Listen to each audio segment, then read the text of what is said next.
Salve, amigas e amigos da filosofia. Bem-vindos a mais uma das nossas conversações filosóficas. Hoje eu tenho aqui comigo o André Lopes, de Macapá, é ativista dos movimentos sociais com a pauta LGBT, é uma das principais pautas que ele está trabalhando agora, né? E eu vou, então, apresentá-lo. Na verdade, eu vou pedir que ele se apresente um pouco melhor para vocês. Eu prefiro que ele mesmo fale sobre o seu processo nessa luta, que ele conte um pouco aí como é que foi a entrada, né, nos movimentos sociais e atualmente, né, como que estão as atividades, né? Mas se você quiser começar contando aí da sua trajetória nos movimentos sociais aí em Macapá e a luta LGBT, como é que foi a entrada nesses movimentos? Agradecendo a sua presença aqui, André, e passando a palavra a você. Obrigado a você, Caio, a todos que estão aqui no canal. Já convidar que curtem, por favor, o canal de excelência e qualidade, de ótima qualidade mesmo. Nos permite dialogar não só sobre filosofia, mas sobre as filosofias e as formas que essa filosofia ela perpassa no dia a dia. Eu comecei a militar com 12 anos de idade, né? Não vou falar a minha idade agora porque é delicado, mas eu já tenho mais de 30. Comecei a militar com 12 anos de idade, fui vice-presidente da entidade do Movimento Estudantil Secundarista aqui. Fizemos muita luta, muita barricata, e saio do movimento estudantil com 21 anos, mais ou menos.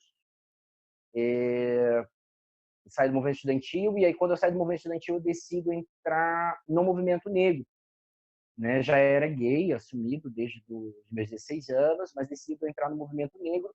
E entro no movimento negro com uma heteronormatividade muito latente, né? Um processo de uma LGBTfobia institucionalizada dentro do próprio movimento negro. E nesse processo, meu irmão Arthur já militava no movimento LGBT, e aí eu começo a me aproximar do movimento e percebo ali uma dificuldade ou uma debilidade dos desejos postos e a luta concreta, de fato. Né? Os desejos, lá quando eu entrei no movimento LGBT, eram desejos muito pontuais. Por exemplo, como casamento homoafetivo, doação de sangue, mas não se tinha uma discussão, pelo menos no estado do Amapá, de uma política mais ampla, de discutir a questão no processo da intersetorialidade dessa população, da integralidade dessa população, dessa pessoa, que não é só LGBT, mas é negro, é mulher, é pessoa com deficiência, e que essa pessoa ela precisa estar dentro da política pública. Então, eu entro no movimento LGBT em 2007, início de 2008, e aí a gente entra nesse processo de consolidação, de um processo de consolidação, de alteração de visão. Né?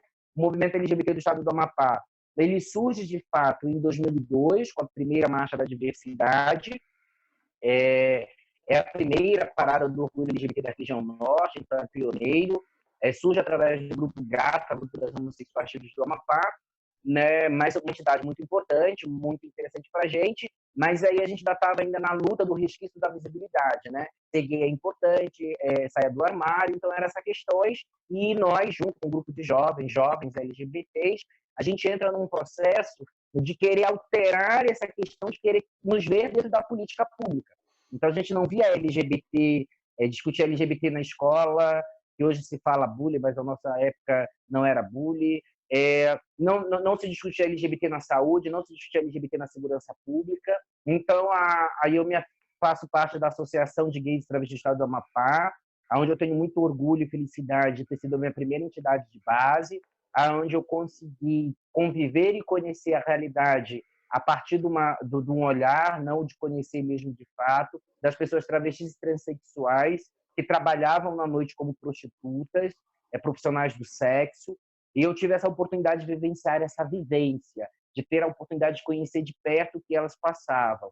E aí, naquelas meninas, né, a grande maioria delas sem ensino médio, que foram expulsas, não tiveram a oportunidade do acesso à política pública, e ali, a partir dali, me envolvo muito mais com a pauta dos direitos humanos da população LGBT, E aí eu percebia que no estado do Amapá não se tinha uma unidade, né?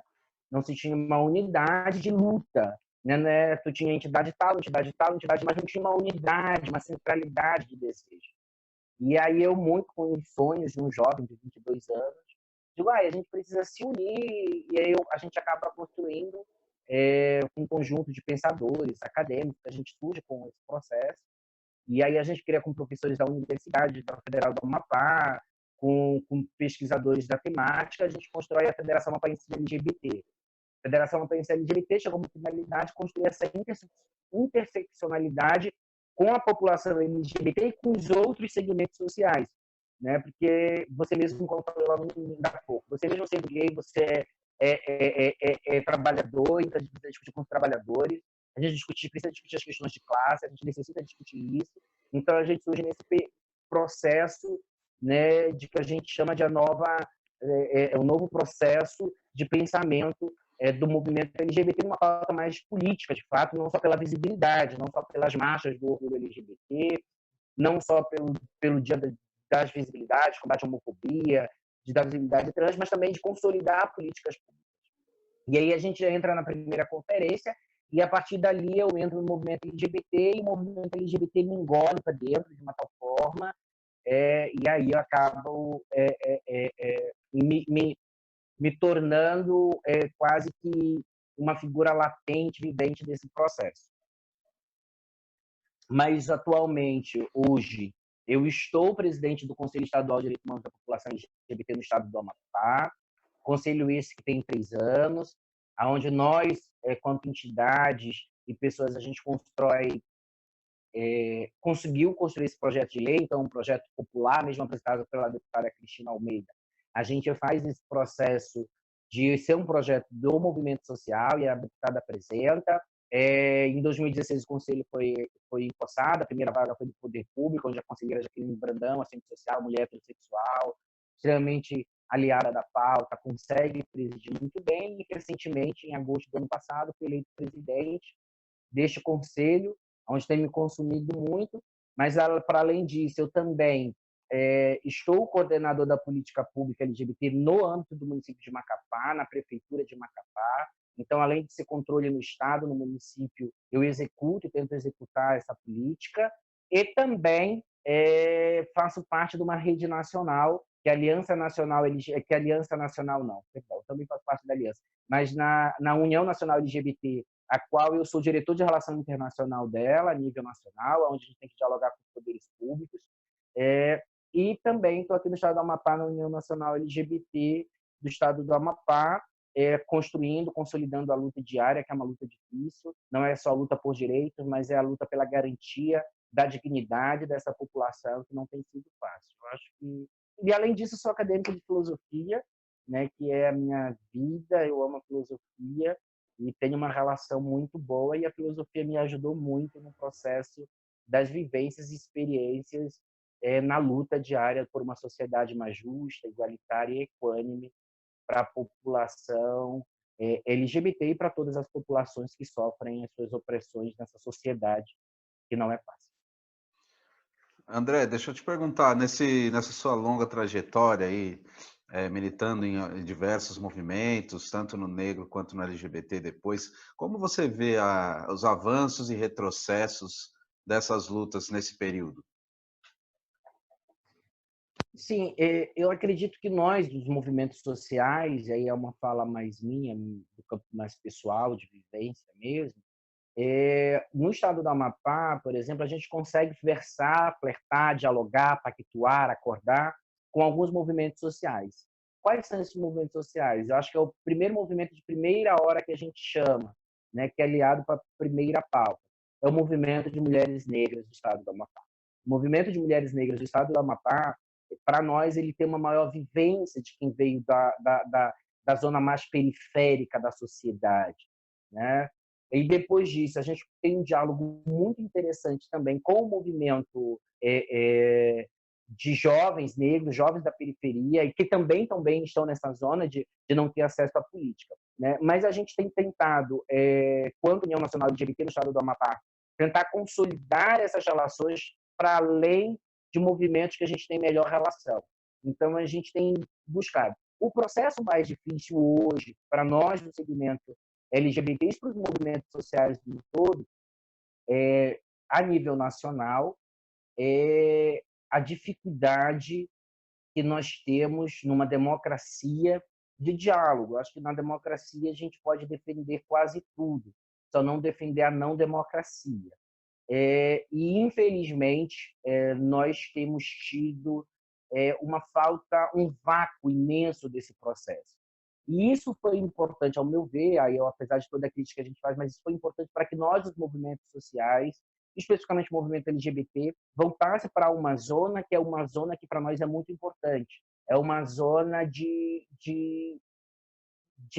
empatia, de relação e ser sensível às outras pautas, de perceber que não só nós LGBTs lutarmos pelos nossos interesses, mas nós também precisamos ser sensíveis a outras pautas, como dos estudantes, como a pauta dos trabalhadores e trabalhadoras, como a pauta das mulheres, e também a pauta de pessoas que já flertam com a gente ou dialogam com a gente há muito tempo. Então, isso para nós, nesse processo que a gente tem vivido, dessa falta de diálogo, retirada de direitos sociais, retirada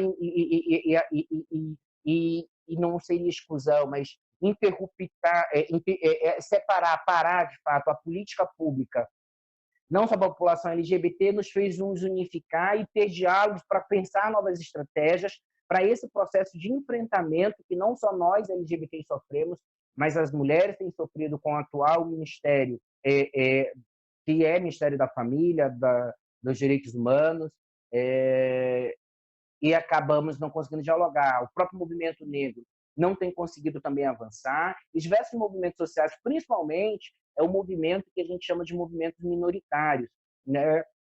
E nesse governo federal, a gente tem tido encravamentos para não conseguir avançar e retirar os direitos dessa população e das populações minoritárias, em tese daquilo que se compreende como política de equidade, ou política para construir melhores condições para essa população. E aí a gente conseguiu, aí nesse processo, se unificar, conseguir construir pautas conjuntas, como o ano passado a gente conseguiu realizar o 8 de março, o mês de março, que foi um movimento de luta dos movimentos sociais, apesar da pauta estudantil, mas a gente conseguiu ter diversas pautas dos movimentos sociais no ato em defesa da educação, então houve uma empatia de outros movimentos sociais, e a gente tem aprendido também, né? Porque a gente sai de um governo que, em tese, nós tínhamos um processo de maior diálogo, de conferências, de opinar sobre política pública, para dois governos, né?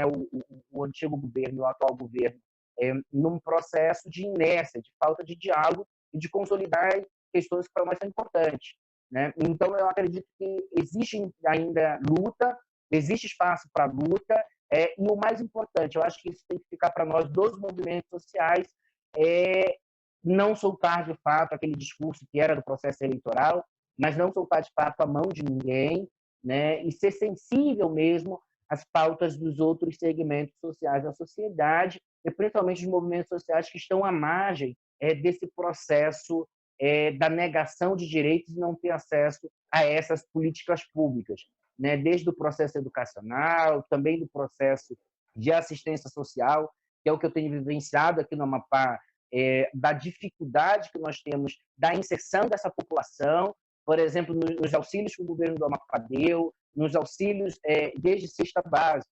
Então, tem sido difícil porque o Estado nunca pensou nessa população. O Estado sempre viu a maioria dessa população como um número, enquanto pessoas que estão em vulnerabilidade e vão ter acesso pela política pública simplesmente só por serem pessoas em situação de vulnerabilidade social. Mas aí não conseguem perceber, Caio, o processo de uma questão que para nós é importante. Nós, LGBT, já sofremos da homofobia ou da LGBTfobia. E com o processo do isolamento social e da pandemia, e isso eu falo a partir de um processo que eu tenho percebido nas ações que o Conselho tem feito, movimentos sociais, especialmente o movimento LGBT, que é onde eu posso melhor versar, os nossos LGBTs que antes eram cabeleireiros, os nossos LGBTs que antes eram trabalhadores autônomos, eles simplesmente não estão mais no mercado e estão passando por necessidade. Né? Por exemplo, tem um amigo meu pessoal que antes ele produzia festa. O salário dele mensal era uma média de 10 mil, né? E hoje o salário dele mensal é nada desses nada, porque ninguém está fazendo festa, né? E aí o Estado olha para ele e diz, não, mas ele ganhava 10 mil. Eu disse, não, mas ele ganhava. Hoje o salário dele é nada. Então, a dificuldade que a gente tem tido é colocar o olhar. É aquilo que, por exemplo, a gente pode conversar sobre a política de equidade que Aristóteles versa na Ética Nicômaco, no livro quinto, com uma maior qualidade ou com maior aprofundamento que qualquer outra pessoa. E algumas pessoas acham que o conceito de equidade ele surge a partir de um governo de esquerda.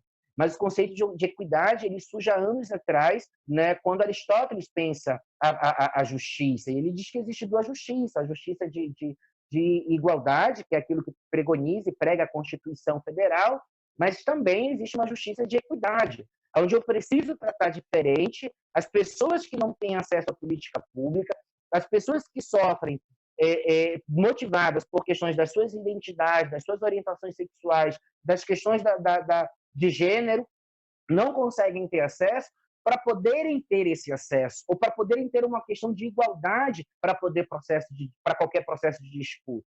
E, infelizmente, os poderes públicos constituídos do Estado brasileiro não conseguem compreender essa diferença, que justiça não é só igualdade, justiça também é consolidada através da equidade. Então, acredito que os movimentos sociais eles conseguem fazer esse advocacy, esse diálogo com os poderes públicos, com outros setores do poder público constituído, né? Tanto que a gente hoje não tem tanto diálogo com o governo federal, mas hoje a gente tem dialogado bem mais. Não foi à toa que, por exemplo, ano passado, agora recentemente, o Supremo Tribunal Federal permitiu a doação de sangue por pessoas LGBTs, que antes era negado. Né? O ano passado, o Supremo Tribunal Federal conseguiu criminalizar a homofobia, coisas que o Estado brasileiro, e leia-se o Congresso Nacional e o Poder Executivo poderia fazer. Né? Então, mesmo assim, nós, movimentos sociais, o movimento LGBT, temos tentado construir de outras formas esses direitos que, para nós, ainda nos é negado. Certo, André. Deixa eu fazer mais uma pergunta para você, que é a seguinte.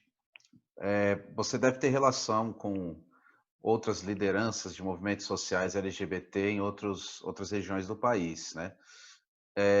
Quais são as especificidades que você vê no caso do Amapá, em Macapá? O que tem de mais grave, de diferente? Quais são as características desse movimento aí no Amapá? E outra questão também sobre... Você falou que houve alguns avanços, né? A questão do STF ter permitido, né, a transfusão de sangue. Também, recentemente, a Universidade do Estado do Amapá abriu cotas para a população LGBT. Se puder falar um pouco disso também, esses avanços e a questão específica do Amapá. Okay. A gente no estado do Amapá, e aí eu vou pela última pergunta, né? Eu também sou membro do Conselho Superior da Universidade, né, mas pela representação dos acadêmicos, e a gente percebeu que a Universidade do Estado do Amapá necessitava construir, e isso, por incrível que pareça, isso não foi nem proposta minha, foi proposta da nossa coordenadora de colegiado, professora Dionéia Couto, que é uma excelente figura, tem bom know-how sobre a temática de gênero e sexualidade. E a gente percebeu que era o momento da universidade garantir reserva de vagas para essa população, né? Travesti e transexual. Por quê? Porque essa questão da defesa das reservas de vagas para pessoas travestis e transexuais. Né? Do segmento LGBT, quem mais sofre assédio, violação de direitos negados são as pessoas travestis e transexuais. Né? A sociedade, por uma perspectiva moral, por uma moral já pré-estabelecida, fundamentada, basilada num pensamento judaico-cristão, né, de que só existe homens e mulheres, de uma família em tese tradicional, o que rompe, o que sai dessa zona daquilo que é aceitável, o que sai desse processo, é jogado para a margem da sociedade. Né? Então, por exemplo, um gay ele é aceitável desde que ele não seja afeminado, desde que ele não seja rasgado, desde que ele não tenha trejeitos femininos ou aquilo que agrida ou ofenda uma masculinidade que, em tese, ao meu ver, não existe. É uma questão mais da estética do que é ser homem, do que é ser mulher.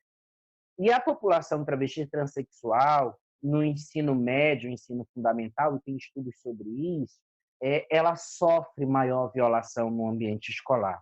Violação da institucionalidade do Estado, que não aceita essa travesti transexual entrar na escola trajando, por exemplo, uma travesti, né, uma mulher trans, entrar na escola trajando roupa feminina, né? Então não aceita, então a escola já está negando a ela esse processo, já está negando a essa travesti transexual o acesso. Os colegas dessas pessoas travestis transexuais negam a ela esse acesso, e a família dessa travesti transexual, alguma das vezes, ou grande maioria das vezes, acaba expulsando a travesti transexual da escola, né? Da família e do ambiente escolar. Então, essas pessoas travestis transexuais, elas necessitam, e aí eu falava ainda há pouco, de uma política que garanta a ela esses acessos, levando a análise do histórico que elas sofreram no ambiente escolar, do ensino fundamental, do ensino médio. E a Universidade do Estado do Amapá, certamente, o Conselho Superior da Universidade tomou a decisão de reserva de vagas para essa população, que é um avanço, né? Mas nós, do Conselho, o que nós percebemos? Nós garantimos 5% de vagas em todos os cursos para as travestis transexuais, mas nenhuma travesti transexual se inscreveu ano passado, né? Então, a gente percebeu que aí a questão não é só a reserva. A questão, e a gente já está em diálogo com a Secretaria de Estado da Educação, para fazer cursinhos preparatórios para Enem, para que essas pessoas travestis e transexuais possam, de fato, no ano que vem, poder concorrer, mesmo numa vaga de cota, de reserva de vagas, para poderem ter uma nota mínima para entrar nessa universidade, né? Então, por esse sentido, a gente, quanto conselho, junto com a própria Secretaria de Estado da Educação do Estado do Amapá e a universidade, já estamos pensando nesse cursinho pré-ENEM para essas travestis transexuais poderem também concorrer nesse processo. A outra questão que a gente já está também pensando é que mesmo essas travestis transexuais, quanto conselho, elas não têm acesso não vão poder, a grande maioria delas, concorrer por isenção, a não ser que a gente consiga a isenção via CadÚnico, que é o cadastro da assistência social, mas mesmo assim nós do Conselho vamos fazer campanha financeira para pagar as inscrições dessas pessoas travestis transexuais.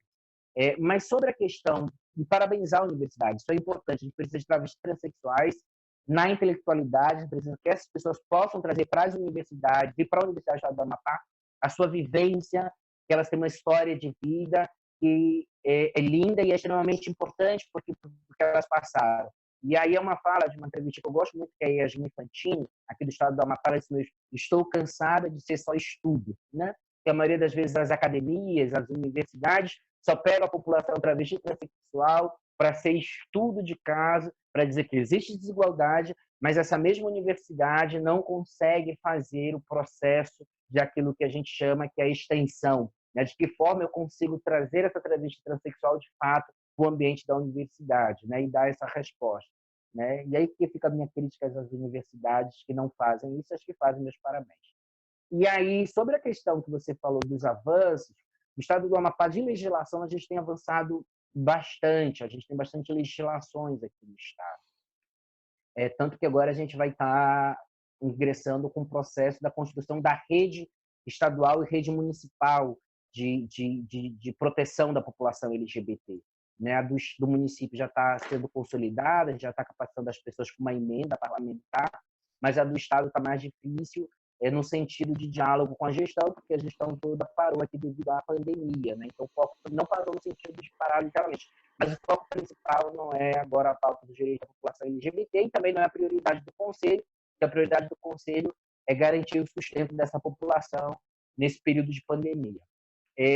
Mas a gente tem bastante avanços aqui. Mas a nossa maior dificuldade, e aí é importante falar disso, eu acho que não é só o estado do Amapá que sofre, acho que todos os estados acabam sofrendo, é compreender que nós, quanto gestores, conselhos, ativistas do movimento social, nós não somos só da saúde, porque, por exemplo, quando tu vai dialogar qualquer pauta na Secretaria de Saúde, vão te mandar para a coordenação de STIs e hepatites virais, né? Porque ainda tem aquele pensamento na sociedade, né? E nós vivenciamos e superamos isso, e a pauta da saúde da população LGBT é o enfrentamento a STIs e hepatites virais, né? E ainda continua sendo.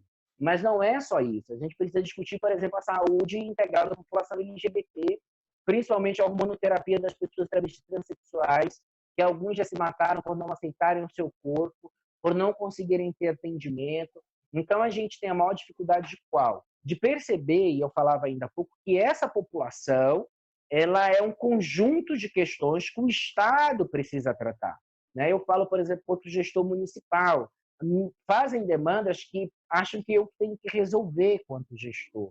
Mas aí precisa compreender que o nosso papel é de articular a política. A gente não é política fim, a gente é política meio. Né? O nosso papel quanto conselho é qual? O nosso papel quanto conselho, por exemplo, é lembrar o secretário de Educação que quando ele for fazer o PPA dele, quando ele for fazer o seu planejamento anual, trimestral, por anos, ele precisa colocar ações de enfrentamento à LGBTfobia no ambiente escolar. Ele precisa fazer essas ações.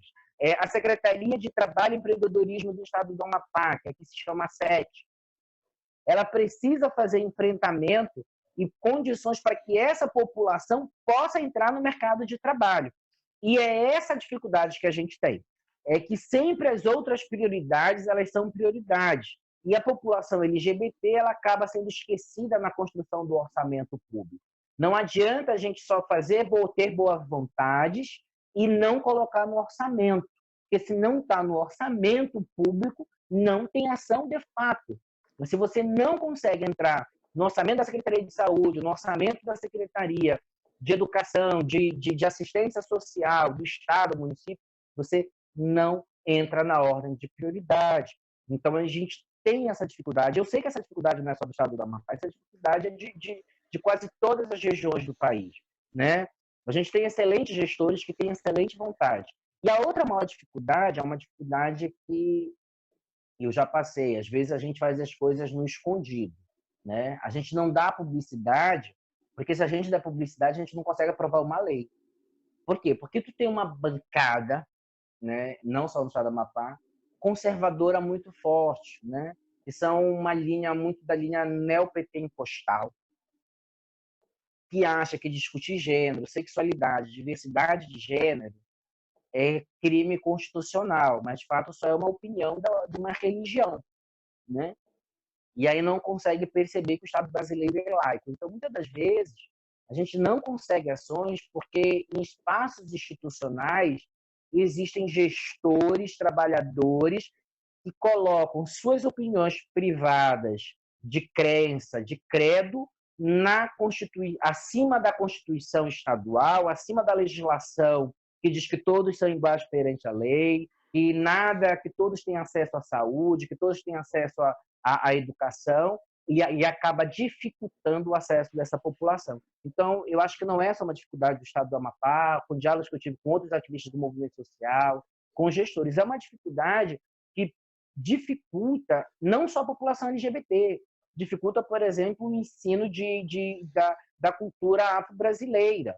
As maiores dificuldades que os professores têm são essas, né? De que tu tem um movimento organizado de pessoas neopentecostais que estão dizendo que discutir religiões de matriz africana é pecado contra a Constituição Federal, mas de fato não é.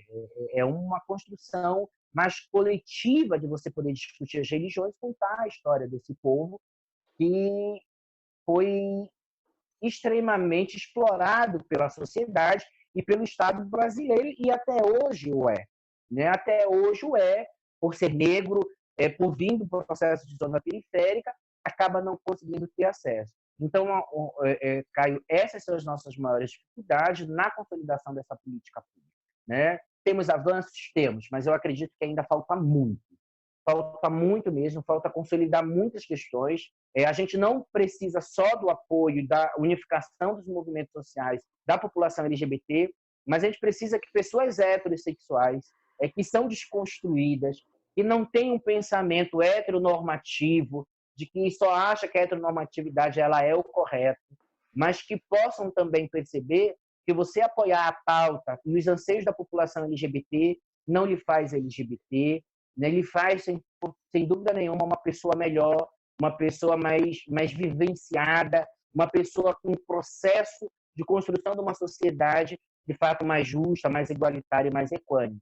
Nós não só precisamos de LGBTs, nós precisamos de heterossexuais que possam ser aliados à nossa pauta, né? E movimentos sociais também que possam se aliar com a nossa pauta, né? Não, a gente precisa dos trabalhadores, a gente precisa das mulheres, a gente precisa do movimento negro, do movimento quilombola, do movimento de matriz africana, do movimento pop rua, que é um movimento muito grande em São Paulo, do movimento pela moradia, que é um movimento assim que eu admiro muito aí em São Paulo. Eu acho que é disso que a gente precisa, né? Porque nós, LGBTs, nós estamos em todos os lugares, isso é importante, né? A gente está nas famílias, a gente está na escola, na universidade, a gente está no mercado de trabalho, a gente está trabalhando, a gente está no sindicato.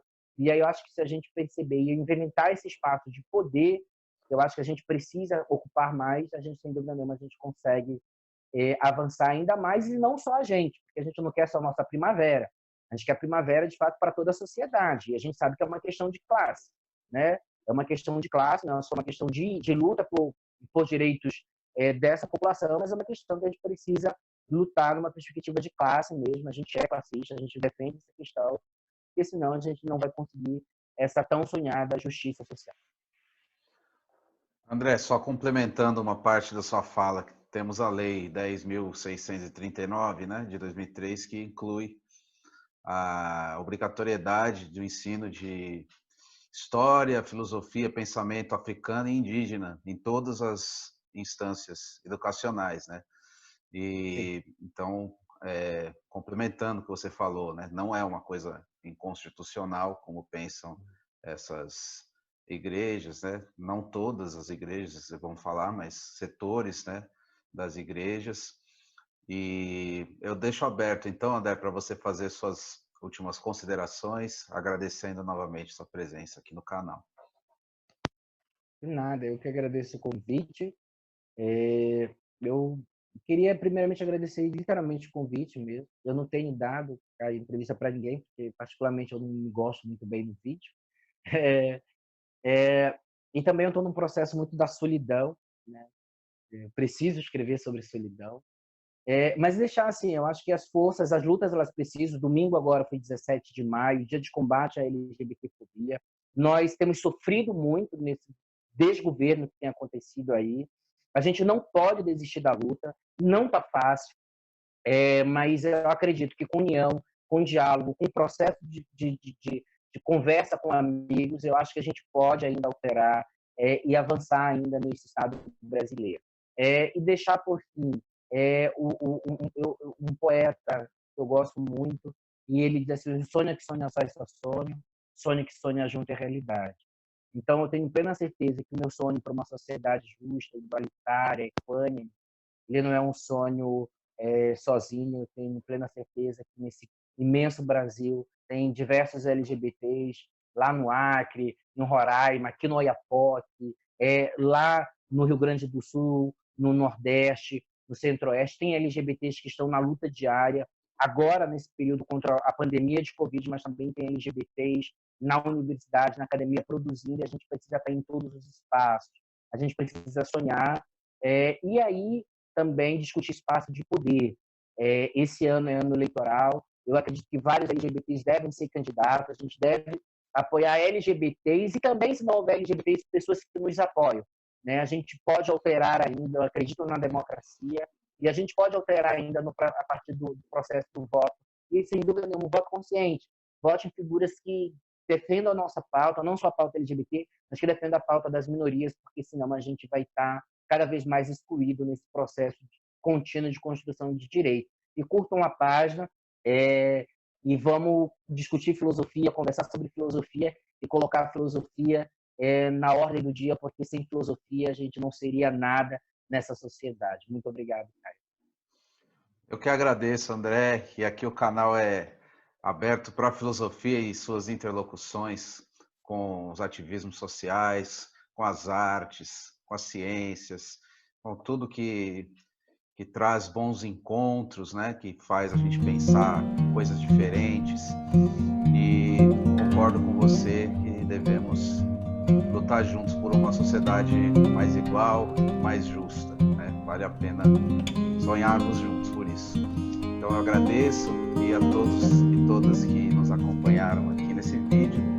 Também agradeço e fiquem ligados nas próximas conversações filosóficas.